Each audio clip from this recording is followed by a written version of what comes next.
Hey, it's Chris, and I just want to take a couple minutes today to show you my home in this 2001 Toyota Tacoma pickup truck. Over the past couple of years, I've lived in a Honda Element, an old 1985 Volkswagen Vanagon Westfalia pop-top camper, and my most recent home has been this '01 Tacoma, just with a regular camper shell and some custom-built home amenities. But I'm actually leaving tomorrow to go ideally buy a slide-in pickup truck camper to get a little more space. So this is my last opportunity to show you what it's like living in the bed of a pickup truck. So my main plan with this living setup was sleeping and storage. I didn't figure that I would spend a whole lot of time living in or really hanging out in this compared to the old Volkswagen van. So most importantly, I needed a place to sleep, and having this taller camper shell gave me a little bit of extra headroom.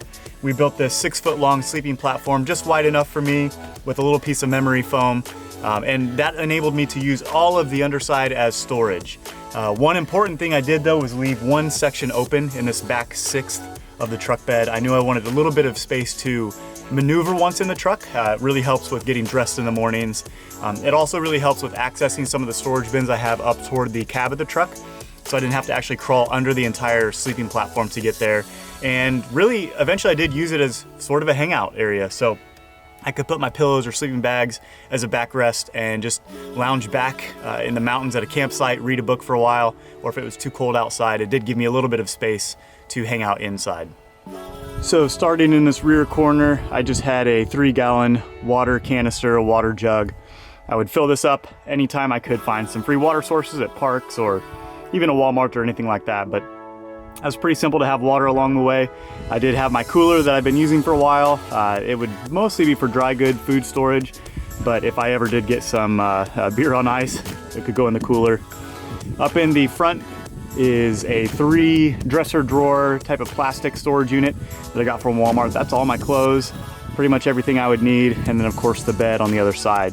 And underneath the welded steel sleeping platform, I had 7 different storage bins. The back 2 were my kitchen and food storage, so my stove that I use to cook on the tailgate of the truck, utensils, everything else I needed. I had another easy to access storage bin that is on the driver's side, and that was shoes and anything else that I used on a regular basis. Also some recovery gear for the truck. I had another storage bin with more like outdoor gear, some sleeping pads and sleeping bags. And the rear 2 were more tool storage or things I didn't really need to access very often. And just like that, I'm pretty much moved out. Now with everything out of the truck, you can see the steel frame that my stepbrother and stepdad welded for this. It is bolted straight into the bed rails, but it also has 3 feet to support it, and then 2 pieces of plywood on top.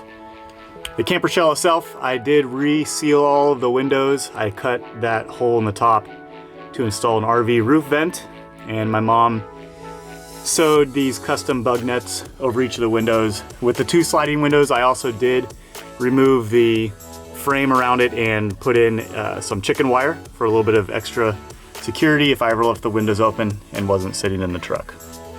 So another thing that might be changing with this slide-in truck camper is the custom roof basket that I installed on the front of this Tacoma. It fit perfectly with the camper shell on the back. It was about the same height, and it gave me an opportunity to mount the high lift jack, a shovel, some recovery tracks, and everything. It was actually drilled straight through the roof of the truck to the frame. So that's a pretty heavy duty roof rack. But with this new sliding truck camper, that may be going away. So I really did enjoy living in this very simple pickup truck camper home setup. I don't need a lot of space. I didn't need a lot of hangout space. So why am I changing? Why am I going back to more of a pop-top slide-in truck camper like the van that I was living in? And it really just comes down to 2 things. First of all, a couple times this summer, I was cooking my dinner or lunch on the tailgate, and a storm would roll in and it would start pouring down rain, and I actually ended up in a couple of hailstorms trying to cook on the tailgate. So having a space indoors with a working kitchen is probably a very good thing. And then a few other times I was in areas where there were a lot of bugs, mosquitoes, or flies, and I do think having a canvas pop-top setup where it can be indoors and separated from the bugs is probably also a good idea.